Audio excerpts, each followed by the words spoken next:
Et nous sommes en compagnie de Marc Favard. Bonjour Marc. Bonjour. Le directeur général de Promépar Asset Management. Marc, on arrive au terme de ce premier semestre, ce qui était plutôt de bonne facture, on va dire. Si tous les premiers semestres étaient comme ça, ça serait plus sympa quand même pour les gérants, après 2 années compliquées.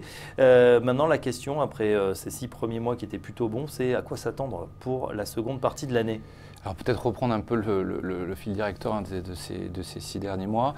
Donc, comme vous l'avez dit, l'Europe est quand même le grand gagnant dans l'ensemble des marchés financiers, puisqu'on a des marchés européens qui font 8 à 9%, portés quand même par un élément important, c'est l'amélioration de la conjoncture économique qui s'est confirmée de mois en mois, des bons résultats au premier trimestre et certainement des bons résultats au deuxième trimestre, et puis avec des élections qui se sont plutôt bien passées. Voilà, on comprend bien le parcours de l'Europe. Aux États-Unis, on a aussi eu un bon marché. Il faut simplement le corriger finalement de la dépréciation du dollar vis-à-vis de l'euro de 5-6%. Ouais. Mais ce qu'on peut dire aux États-Unis, c'est qu'on a le Nasdaq des grandes valeurs technologiques qui s'est très bien comporté. Voilà les 2 grands gagnants. Et ce qui s'est passé sur ces marchés, que je crois que sur l'Europe, les choses vont plutôt dans le bon sens, alors qu'aux États-Unis, sur les perspectives économiques, ça cale un petit peu, puisque un des moteurs du marché, un thème porteur du marché, vous savez, ça s'appelle la reflation, c'est-à-dire que le fait que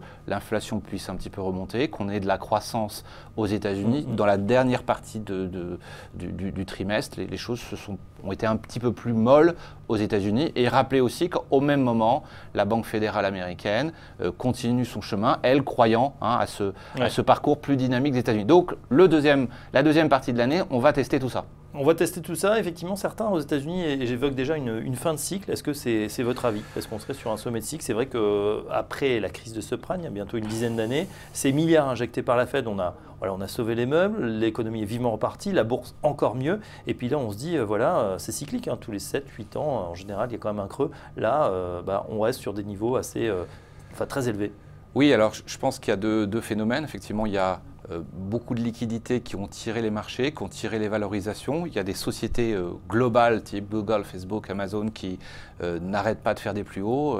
Bon, ça c'est la partie du marché qui est moins liée finalement à la conjoncture. Et puis il y a la conjoncture qui inquiète. Alors on le voit un petit peu sur les taux à 10 ans qui ont rebaissé aux États-Unis, de la courbe de la pente des taux. Donc il y a une vraie inquiétude des marchés.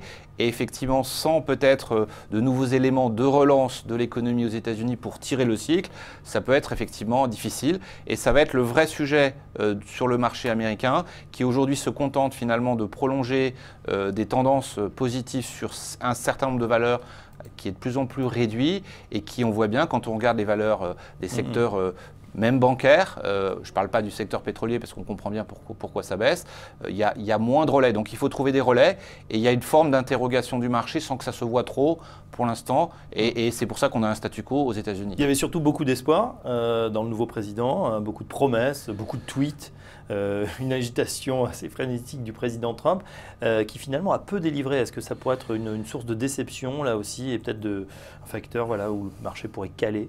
Oui, puisqu'il y avait son programme est quand même pro-business avec la baisse d'impôts, la relance des infrastructures, et on ne les voit pas venir. Donc c'est ça que le marché a pu payer au moment des élections. Et si on ne l'a pas, c'est sûr que c'est un petit peu dur pour le cycle économique américain et le prolonger. Donc aujourd'hui, c'est peut-être un peu trop tôt de se prononcer, mais il y a un véritable doute, une véritable interrogation. Mais ça n'empêche pas les marchés de continuer, puisque ce que les marchés achètent, c'est effectivement une certaine visibilité, moins de risques. C'est-à-dire que, en gros, pourquoi les marchés montent, c'est que la Chine inquiète moins. Pour l'instant, les États-Unis, on regarde, mais on n'est pas trop inquiet, et l'Europe a plutôt rassuré. Donc ce cocktail-là est plutôt positif. Les taux ne remontent pas, les banques centrales sont plutôt conciliantes, prudentes. On se contente de ça, et je pense que pour la deuxième partie de l'année, notamment sur les États-Unis, il faudra espérer que la croissance s'améliore. Alors, ça fait deux années que le début est difficile et la fin le troisième trimestre est plutôt bon. Donc on verra comment les choses vont se dérouler. C'est trop prématuré. Donc la seule chose qu'on peut faire un petit peu en gestion, c'est libérer un petit peu de cash, libérer des performances qui ont pu être très fortes sur des titres pour avoir un peu de cash dans ses portefeuilles et se dire je peux faire des choses. Voilà. Vous avez vu aux États-Unis, ce qui est intéressant, c'est que le marché se nourrit, c'est-à-dire que belles technologies qui sont relayées par les biotech. Voilà. La vraie déception cette année, c'est le pétrole. C'est-à-dire personne n'attendait le pétrole à ce niveau-là. Donc ça, c'est la grosse déception de l'année. Et derrière la baisse du pétrole, il y a probablement, il y a évidemment les anticipations qui refluent. Et il y a un questionnement, est-ce que le pétrole baisse parce que l'offre reste abondante, parce qu'il y a beaucoup de stocks, ou c'est un message un peu plus posé sur la réflexion de la croissance long terme. Et évidemment, personne ne sait encore répondre, mais je pense que tous les chiffres il faut que les chiffres économiques que l'on va avoir dans les prochains mois montrent quand même que les choses se redressent, parce que là, tous les indicateurs un peu anticipés se sont un peu dégradés, il ne faut pas se le cacher.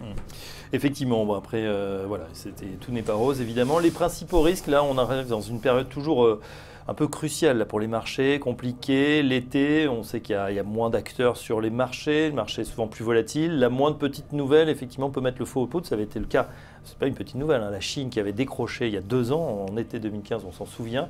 Qu'est-ce que vous allez surveiller pendant cet été, Marc ? Je pense que c'est la perception des marchés sur le cycle américain. Donc c'est d'abord ce que pense la bourse elle-même du risque qu'elle évalue du marché américain et les chiffres américains eux-mêmes. Voilà. Donc je crois que c'est les deux paramètres. Sur la Chine, on n'a pas de soucis majeurs, je pense, pour l'instant.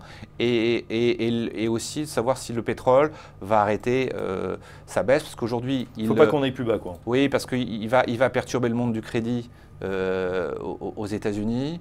Il va encore mettre des doutes supplémentaires sur les niveaux d'inflation. Donc il faudrait que ça s'arrête. Voilà. Et ça peut être un élément de respiration, de détente du marché qui va se nourrir d'autres choses. Et puis, à un moment ou l'autre, annonce ou pas annonce aux États-Unis de ces baisses d'impôts, de ces relances d'infrastructures. Voilà, c'est ça qu'il faut surveiller, je pense, cet été. Alors, est-ce qu'on aura des vraies nouvelles ? Vous avez vu, même la Fed s'est prononcée en disant en septembre, je ne devrais pas trop bouger mes taux, je vais gérer un petit peu le rétrécissement de mon bilan et je pourrais remonter les taux au mois de novembre. Voilà, c'est un petit peu le calendrier qui nous est donné. En Europe, du coup, les clignotants sont plutôt au vert. Hein. Alors, il y a eu peut-être l'effet Macron sur les marchés, mais aussi politiquement, resserrement du couple franco-allemand. Ça a donné, on sent un nouveau dynamisme. Alors ça, c'est pour le côté économique, politique sur les marchés. C'est vrai que c'est le statu quo depuis son élection. Oui, alors c'était un petit peu normal. Hein. Il y a eu, ce que tu parles du gap Macron. Je pense que les bonnes nouvelles qu'on a en ce moment, c'est sur l'environnement bancaire en Italie, où il y a quand même il y avait des inquiétudes fortes. Alors je ne dis pas qu'elles sont évidemment toutes levées. Il y aura peut-être un risque d'élection à la rentrée. Mais ça, c'est plutôt... En Europe, c'est pas non plus le sujet, c'est plutôt des bonnes nouvelles. Donc pour l'Europe, il ne faut pas que l'Europe soit contrariée, je dirais, par des phénomènes de marché qui pourraient venir de pause aux États-Unis. Je crois que c'est ça le sujet. Alors, et aussi que tout le monde est assez embarqué dans ses allocations d'actifs en disant je surpondère l'Europe, je surpondère l'Asie, et on comprend bien pourquoi par rapport à tout ce que je vous ai raconté. Mais voilà, il va falloir, si tout ça n'est pas pollué par moi, ce que j'appelle aussi un risque marché de décrochage qui pourrait être simplement aussi une respiration. Ouais.